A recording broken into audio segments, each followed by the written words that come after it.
today when I made quiche. I made a song, as I do when I cook, about quiche. And I put you need to make TikToks out of this, like the air fryer guy. And it was to the tune of Little Drummer Boy. So it went quiche, quiche, quiche, quiche, quiche, quiche, quiche, quiche. Josh was so mad. That's great. Where are you going? Mimosa. This is my house, lady. You can't question where I'm going. I hope your mic picked that up so you can put that in there. Yeah, I'm just letting it go. It's something about these recordings. We've done it once in a while where we record like in the morning. We've never done a full episode in the morning. No, we've just done some interviews, but then it's just more free flowing. We're not on a deadline to get home and go to sleep. We're not pissed off from work. You Yeah. know?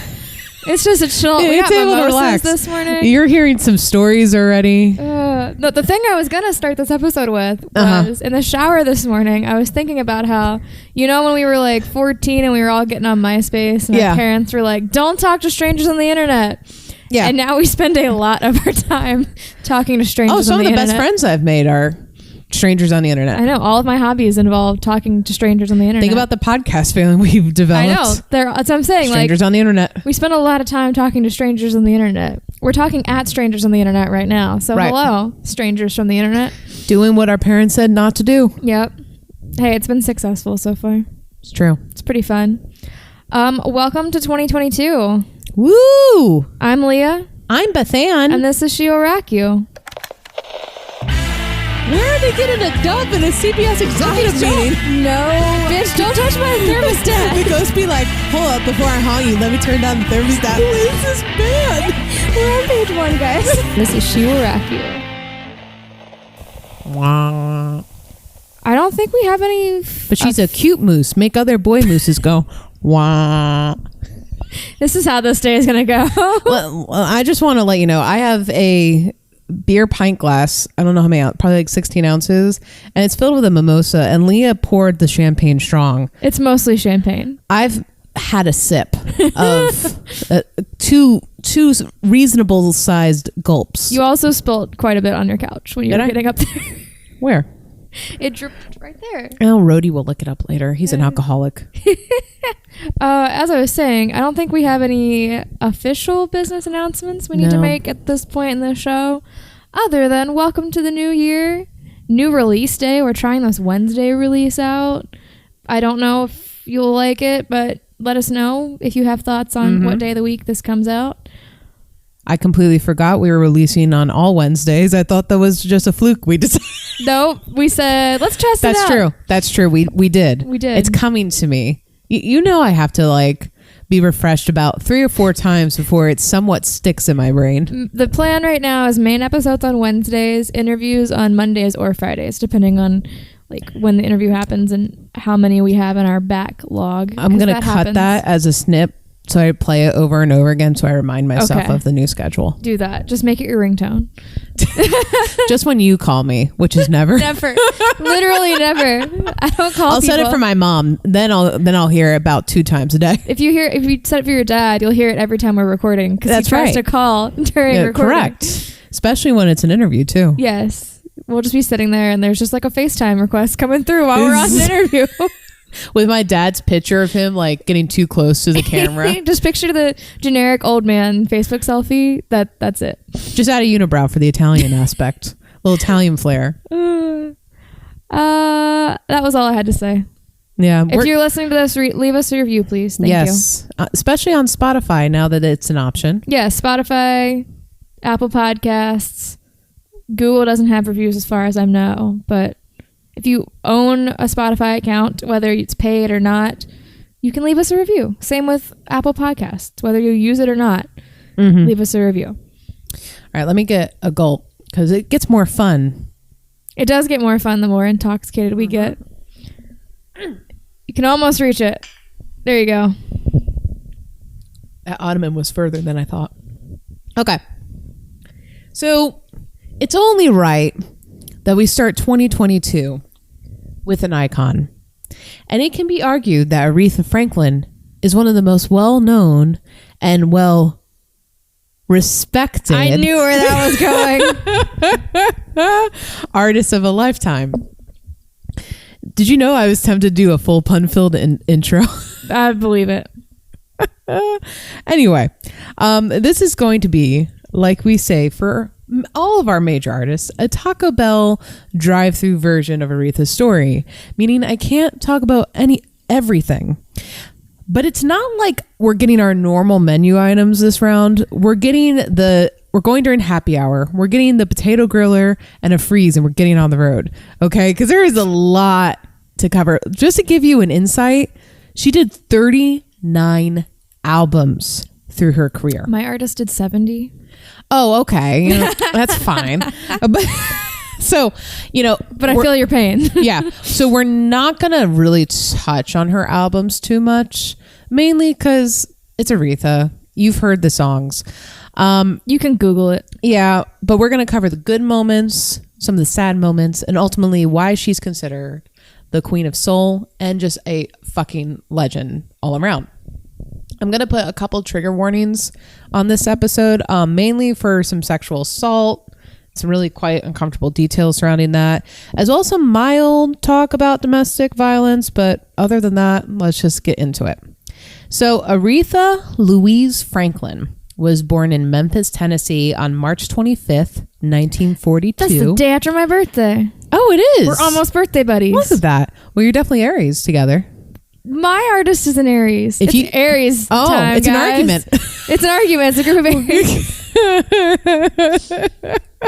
Aries. Her mom, Barbara Siggers Franklin, was a singer-songwriter and piano player. Her father, C.L. Franklin, was a Baptist minister who started with circuit preaching at the age of 18. When Aretha turned 5, her family moved to Detroit, where C.L. took up a permanent position at New Bethel Baptist Church. And later on, he would get involved as a civil rights leader, which we'll talk about more later. Here's the part of the story I don't particularly like, but we might as well get it out of the way. So CL, and I'm annoyed I have to talk about this because it shows how someone's stupid actions gets tied to your story, which I don't think is fair, but I think we have to talk about it because it affected Aretha. So CL had a lot of extramarital affairs, and one of them being he had a congregation member named Mildred Jennings. She was 12 at the time. He was 25. The fuck? She had a child. The fuck? Yeah. And he was not punished for it. And she had her child stripped away from her, and she was forced to go live with relatives. And this just really it caused I think I'm getting ahead of myself. Let me stop myself. So like I mentioned, this is a bummer that we just have to bring this up, but because I want this to be about Aretha and all of her accomplishments and her stories. But I wanted to cite an interview. It was for, I can't think of the publication. I read it on Yahoo, taking it from another publication. So, it's legit.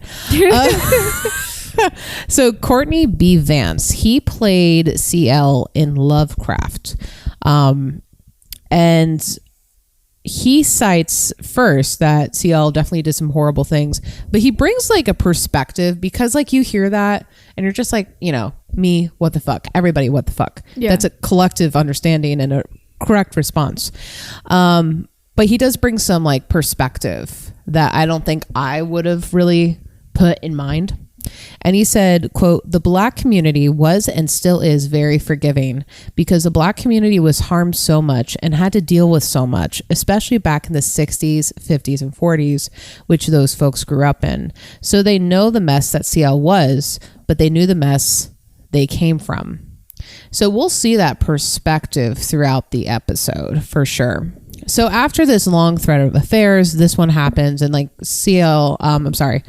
Aretha's mom, Barbara, is we're done. They don't ever officially divorce, but she moves to Buffalo, takes her, Aretha's half brother with her, and she'll come and visit, her and her sisters, to Michigan, a few times. But basically, there were several women in Aretha's life, including her grandmother and gospel singer Mahalia Jackson, which I also learned helped inspire Martin Luther King Jr.'s I Have a Dream speech. Wow.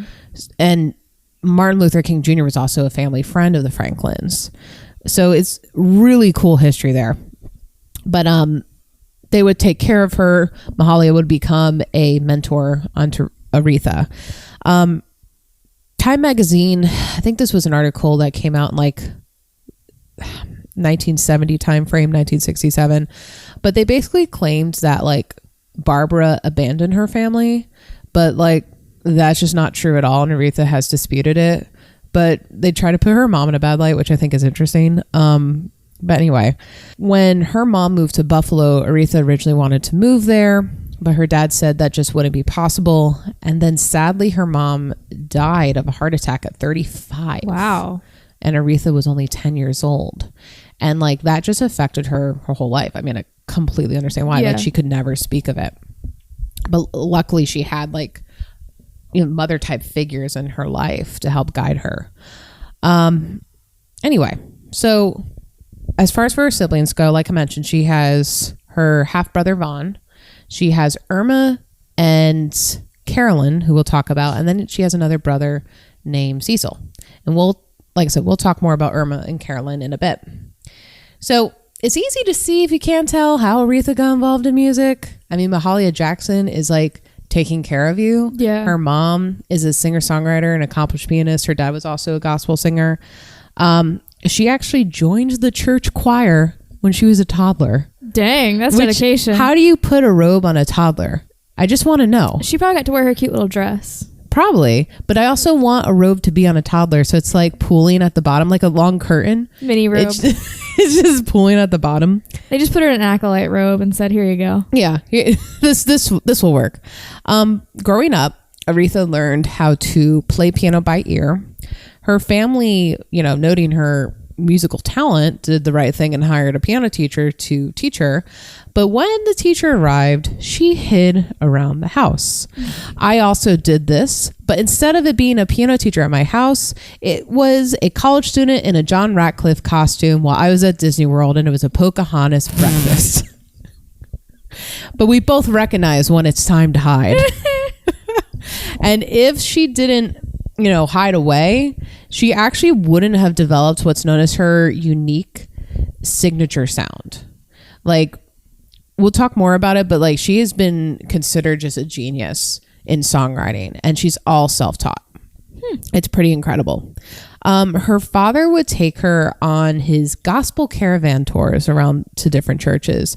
Her sisters would also like occasionally join as well because they are singers.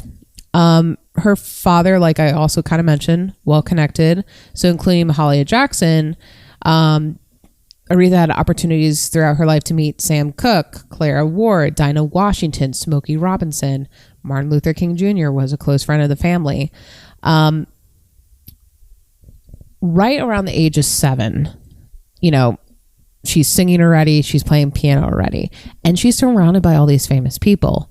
And they start taking notice of her talent. So when she met Smokey Robinson around that age, he said he just heard her like play these really complex chords, and he heard her sing and said she is like a wonder child. And Dinah Washington, when she heard her, said she's the next one. Damn. Which is a big thing coming from Dinah Washington.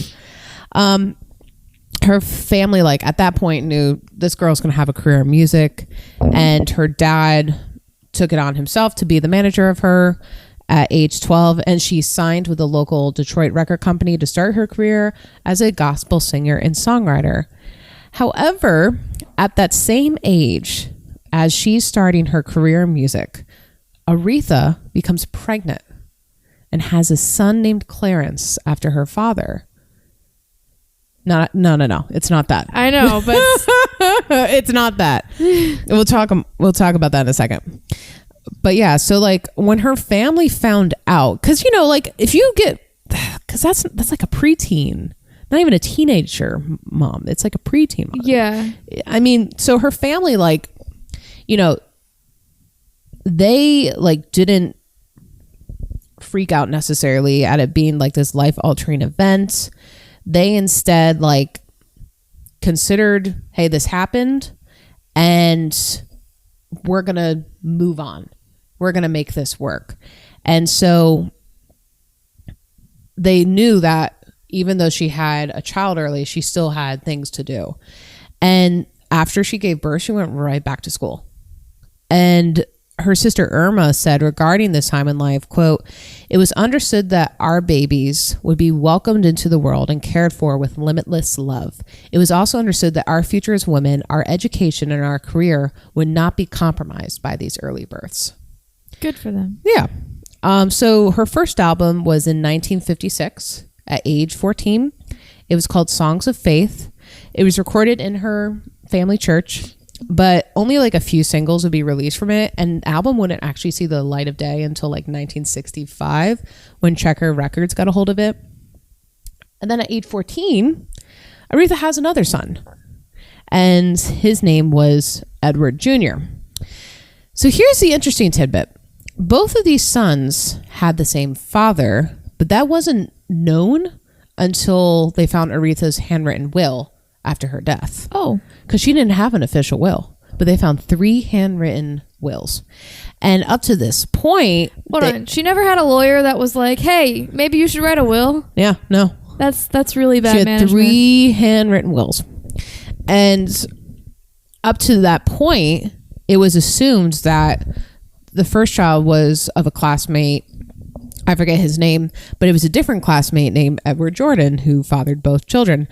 And it was like a big deal because it caused a lot of legal issues. I'm sure. But she did this because like, I'm assuming she did this because she didn't want like Edward Jordan getting anything. Good for her. Especially when it came to the care of her sons. To quote her in regard to her will for Clarence, his father, Edward Jordan Sr., should never receive or handle any money or property belonging to Clarence, or that Clarence receive, as he has never made any contribution to his welfare, future, past, monetary, material, spiritual, etc. So Good. she just like, because he left the family, he didn't have anything to do with it. She's like, oh, you're not getting anything involving my kid and his finances. You don't get to come in at the last minute. But I love that she's like, excuse me, you didn't contribute anything to this. Bye. Yeah. So after having Edward, she did drop out and she went the route of pursuing her musical endeavors and raising kids. Her family was there to support her the entire way. Both her grandma and Irma, her older sister, took turns taking care of the kids. And she would tour and sing gospel with her father in his gospel caravan. And actually one of those tours at age 16 was to support Martin Luther King Jr., which I think is just really cool. That's super cool. So on one of these tours, she meets jazz musicianist Phil Moore. And CL asked if he could like coach young Aretha. And Phil Moore, he like was known for coaching singers. Like he helped coach Marilyn Monroe. And he declined because he said she didn't need any help. She already had her signature style and it was something that couldn't be taught. And at this point, she's getting close to 18. Like they kind of knew this is what you're going to do. Aretha knew that as well, but she knew that she couldn't do it in gospel. I mean, gospel is a smaller market. Yeah.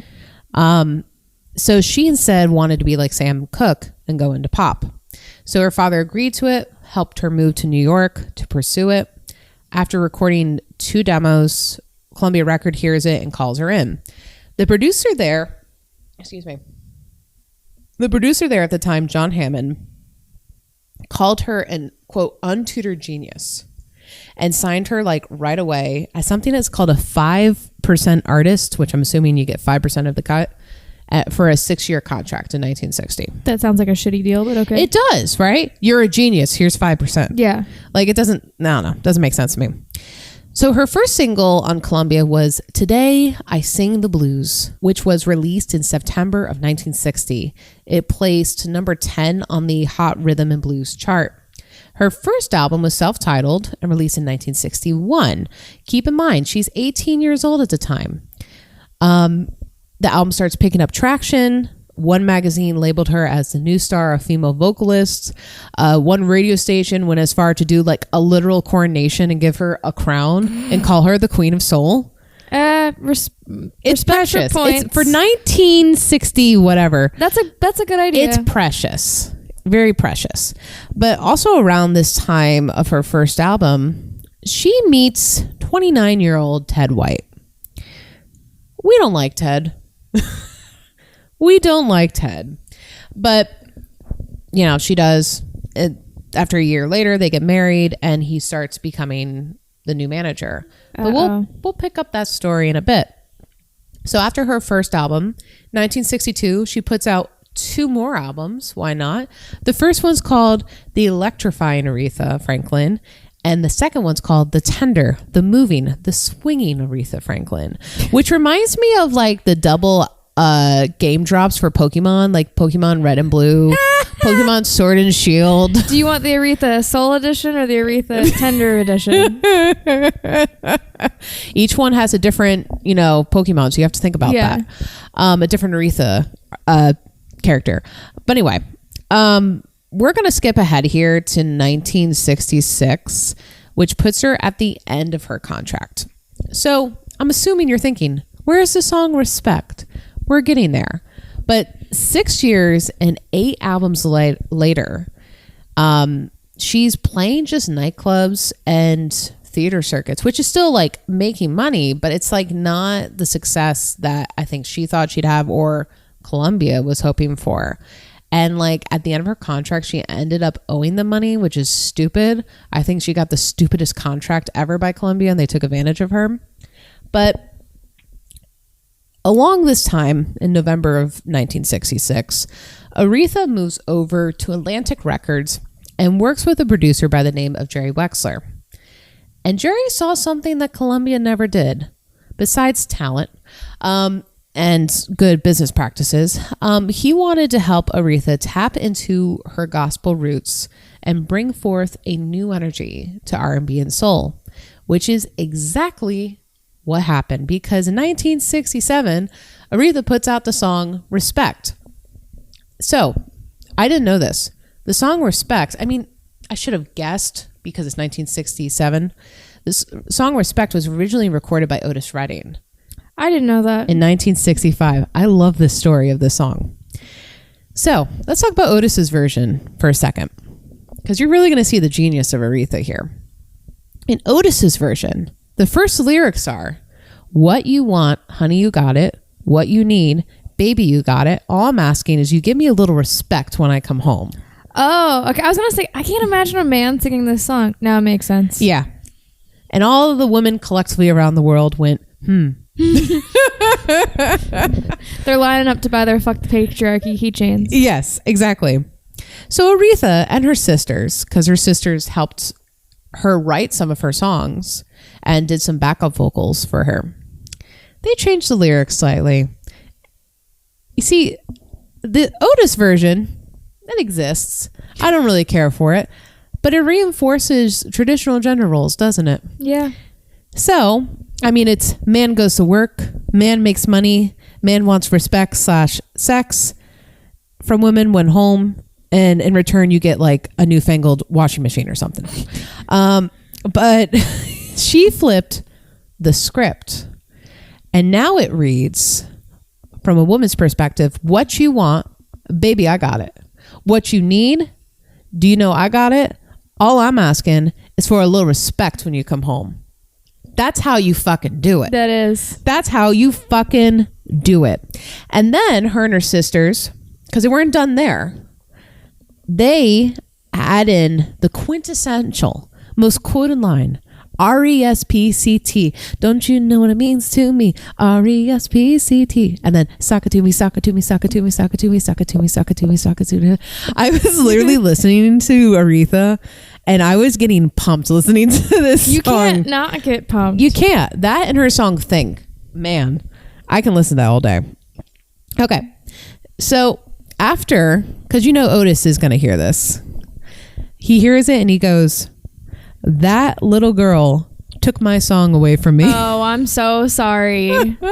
I think he did it as a way of respect, though, because no pun intended. But he did it like understanding because they're in the same circles. And Otis Redding is a cool dude, but and it was really common during that time where if someone didn't hit it off with the song, they just pass it around the circle until someone did. So he didn't take any offense to it, I guarantee you.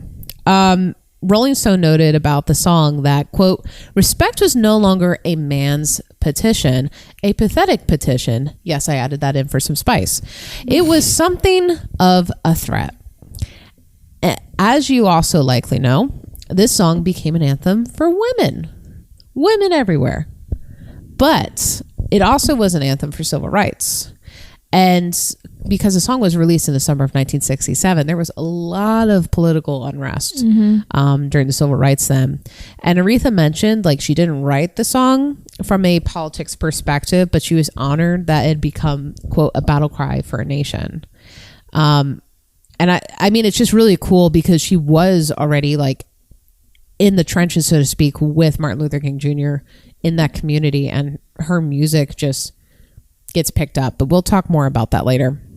So the golden era of Aretha, that's what people call it, I guess, is from 1967 to 1972, which is really like a small window. Yeah. Like it's 5 years. It's interesting because like Aretha is such a powerhouse, and rightly so. And it's not that the other music she did before and after was bad. It was good music, but you know, each artist has its peak. I just thought hers would be like a little bit longer. But anyway, during those times, she puts out such hits: Baby, I Love You, You Make Me Feel Like a Natural Woman, Chain of Fools, Think, and I Say a Little Prayer. My two fun facts about some of those songs. Chain of Fools was originally written for Otis Redding. Of course it was. Duped again. Sorry, Get dunked on, Otis. But yeah, he didn't get it. And then You Make Me Feel Like a Natural Woman was written by Carole King and Jerry Goffin, who was her husband at the time, which we covered in a previous episode of She Will Rock You. Go back and listen. Go listen to our Carole King episode. So by 1968, she was just one of the most popular singers in America. But let's scooch over just for a second to 1969. And we're going to pick up our old friend Teddy. Because in 1969, after 8 years of marriage, he's leaving the picture. Bye. Yeah. Why are we saying good riddance to Teddy? Well, let me tell you. He was abusive to Aretha. For example, she was supposed to perform at this hotel, but she got banned due to an altercation with Ted that Ted started. But she snuck in anyway and performed for 2 hours. Good for her. Yeah. Ted also caused a lot of fights. When she got picked up by Atlantic, they went to go record at the studio, and he just started a fight with a trumpet player. He claims he said something racist. He probably didn't. Like, he was just using like very like cool and hip language. But anyway, Ted came over, beat the shit out of him, and then he beat the shit out of the producer. No reason why. But that like literally, I think they like didn't return to the studio for a month because of that incident. But shortly after that, she recorded Respect, which is interesting. Number 4. This isn't funny, but it kind of is funny, but it's not, but it is. After they were in the midst of their divorce, Ted came over to Aretha's house when they were having a gathering, and he shot Sam Cooke's brother in the groin. What? I don't know why. There's no context to that story other than that. He just shot him in the groin. I would love some context to that story. Same. But maybe when we do a Sam Cooke episode, maybe it'll come up. Yeah, maybe it will come up. Anyway, so the dude clearly has issues. He's leaving the picture, and Aretha's brother Cecil is stepping in to manage her. Another interesting event happened in 1969. There was a criminal racketeering thing in which dudes like forced a woman who like looked and sang like Aretha and made her like impersonate Aretha in front of audiences for a fraction of the cost. Like, they billed her as Aretha Franklin. They duped everybody. Yeah, they duped everybody, got their money. The dudes went to jail. The woman was set free. I think her name was Vicky Jones was her name. So she would go on to actually have a minor career. But then the same thing happened to her, where someone started impersonating her for a fraction of the cost. That's funny, but not funny. It's exactly. So apparently this is a thing in the 60s where people don't like have the intelligence to like research. Like, they can't just Google a picture of them. They don't know what they look like. Well, it's true, but like, well, no, there's posters. But I mean, if I dressed like this, I'm showing a picture of our next artist. You don't look like, and that was the only picture. You're not nearly that tall. She's short. She's 5'2". Not according to that book. That she wears long dresses. Anyway, but if this is the only picture you had of Loretta Lynn, and I put on this and put on a wig and got on stage, you wouldn't know any better. It's true. So anyway, that's a thing in the 60s, which is a common phrase we say in this podcast. So also during this golden era of Aretha, she released 9 albums. So in 5 years. Yes. So she released 11 with Columbia, 9 with Atlantic. Yeah. And I'm sorry, just for that golden era alone. And then at the end of that golden era, there is this documentary that was filmed called Amazing Grace. So the concept of it was Aretha wanted to produce a gospel album, since that is her roots. And she was going to do this 2-night performance at this church in Los Angeles, and they were going to record it in the church with a live audience. And there was a documentary crew that filmed it. The documentary, though, wasn't released till 2018 due to technical difficulties with syncing the audio. It's actually a really cool, it's kind of a cool story. So it's an interesting story, I'll say that. So basically, like, when they couldn't get the audio to sync because no one had a clapper.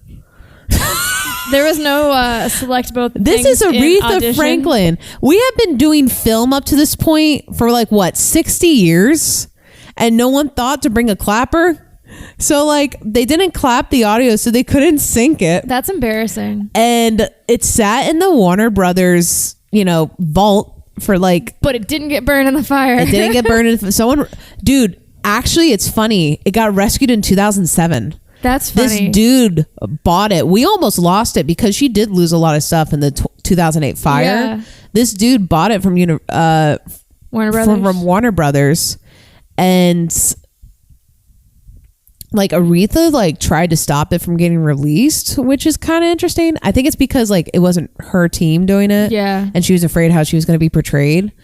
But eventually, like. It got released after she passed, but her family, like he worked with the family to get it released. But yeah, like as far as for and he like him and his friend like invented this process to sync the audio perfectly. So it was really cool. But anyway, so I watched part of it and it's like really moving. Like even if you're not religious, just hearing the music and the choir, like it was just incredible to see. And because I am the way I am, if you do watch it, there is this mural of Jesus in the background of the stage.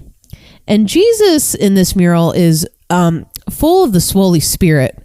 If you know Buff what Jesus. I mean, the dude is like walking through some water and he's got some muscles through that water. It is like an Old Spice commercial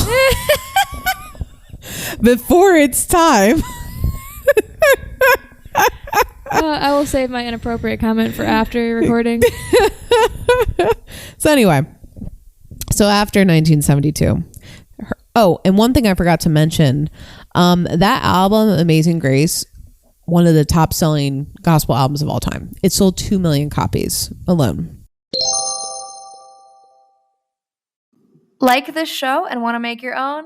Let's tell you about Anchor. It's free. There's creation tools that allow you to record and edit your podcast right from your phone or computer. Now you can even add any song from Spotify directly to your episodes.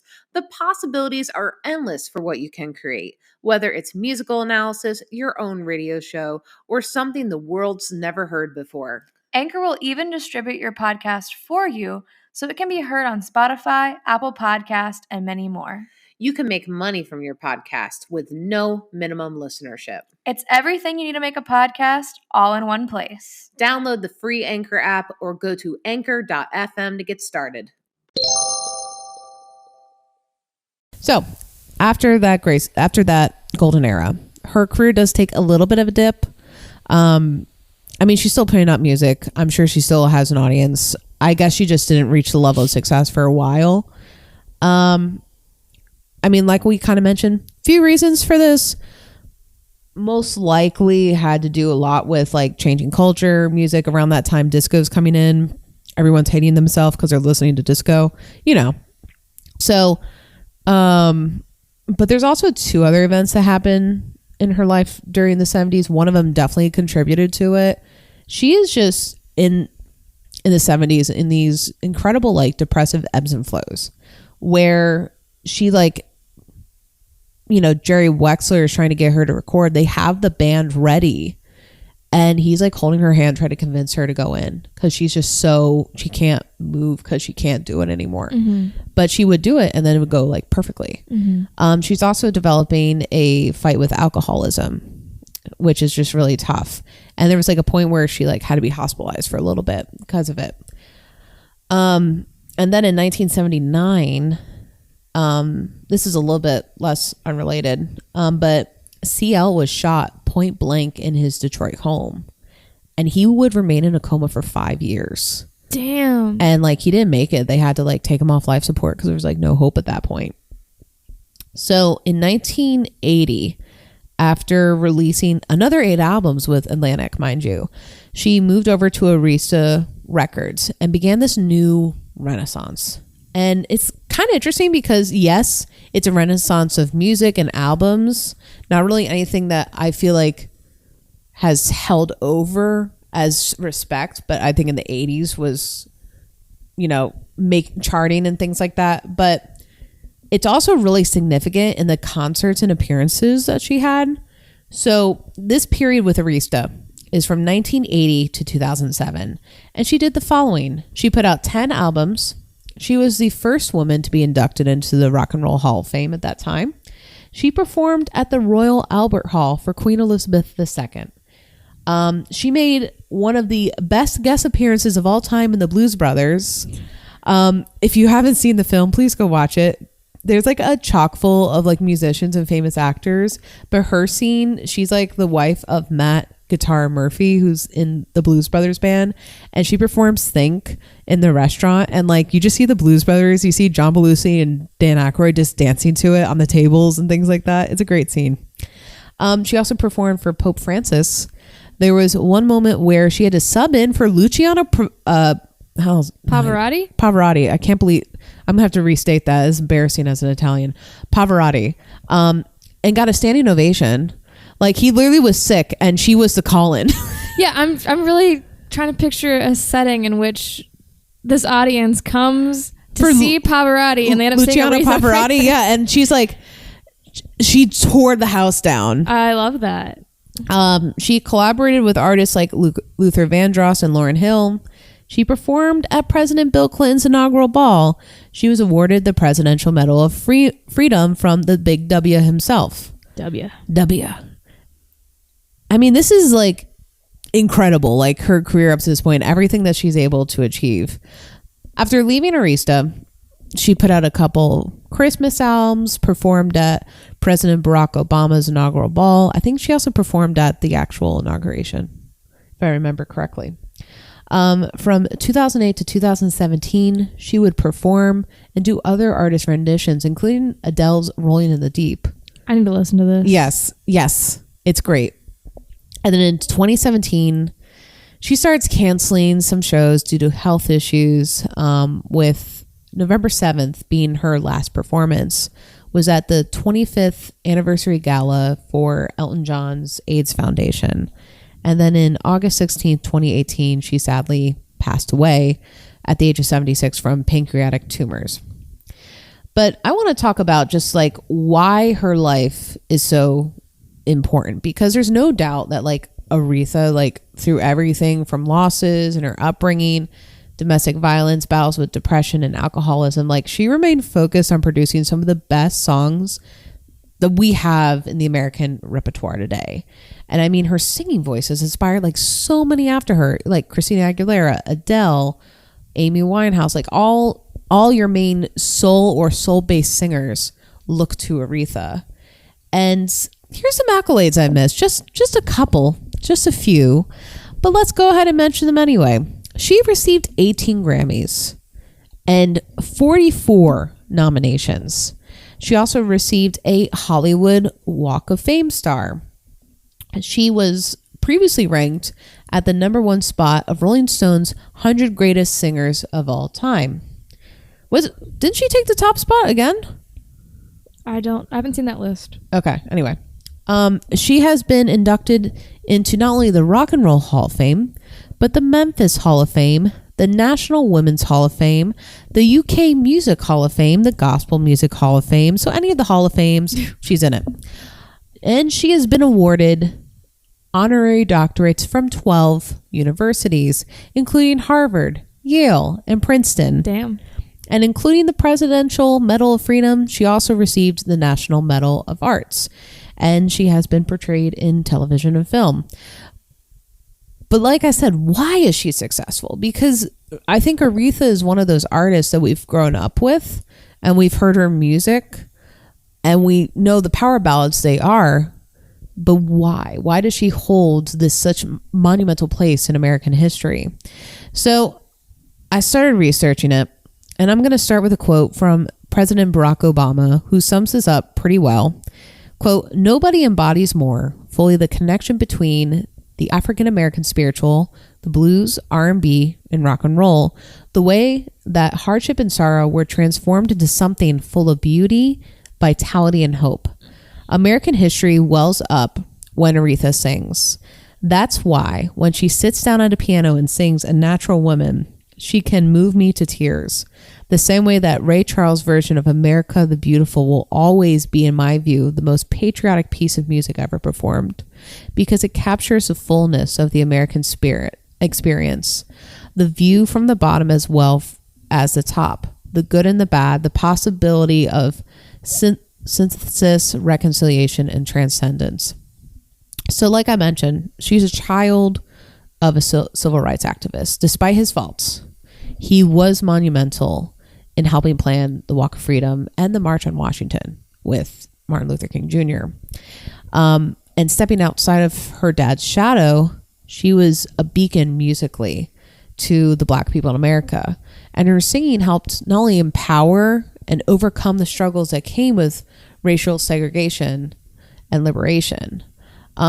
Craig Werner, who is a professor of Afro Studies at the University of Wisconsin-Madison, said, quote, "She helped us make sense of experiences, insisting with enormous grace and fire that women's voices had to be a part of every conversation. She holds a special place in the hearts of Vietnam veterans who knew she sung I Say a Little Prayer to help them survive and heal."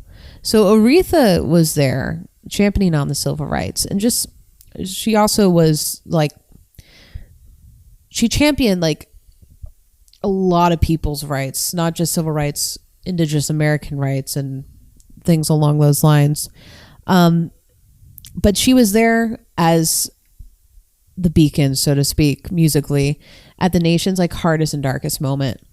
And after the assassination of Martin Luther King Jr., she was the one who sang at the funeral as a moment of reverence, hope, and faith. In my view, Aretha embodied that journey and that heartbeat of Black women in her community. And it is why I am presenting the application for Aretha Franklin to receive probably the most honorary title she's received. Like, she's even received like posthumously, whatever that word is, something from like a Nobel Peace Prize. Like, this is better than that, in my opinion. I would like her to receive the patron sainthood of She Will Rock You. And upon acceptance, this will bring us up to 7 patron saints. It will. Saint Stevie Nicks, the Wanderer. You haven't proved any of these. I'm just going to say them. You let me know yay or nay. Saint Dolly Parton, the Nurturer. Saint Sister Rosetta Tharpe, the Pioneer. Saint Tina Turner, the Overcomer. Saint Bonnie Raitt, the Fighter. Saint Cass Elliot, the Dreamer. And now Saint Aretha Franklin, the Champion. Approved. We need a patron saint song that goes, "Ah, you better thank God, RESPCT, Please leave that in there, but add some like Jolene, Jolene, Jolene, Jolene. Oh. Please leave that in there. So anyway, that's my episode. It's probably going to be a teeny bit shorter than what we do, but like I said, with these longer artists, it ends up being a shorter episode. It tends, honestly, it's weird. The shorter the artist, the longer the episodes. But these ones tend to be, because there's so much to condense, and you gotta. I could tell you about every album that came out, all 39, and you would have turned this off. So I'm gonna start on my mimosa because I drank my entire mimosa. I'm thirsty.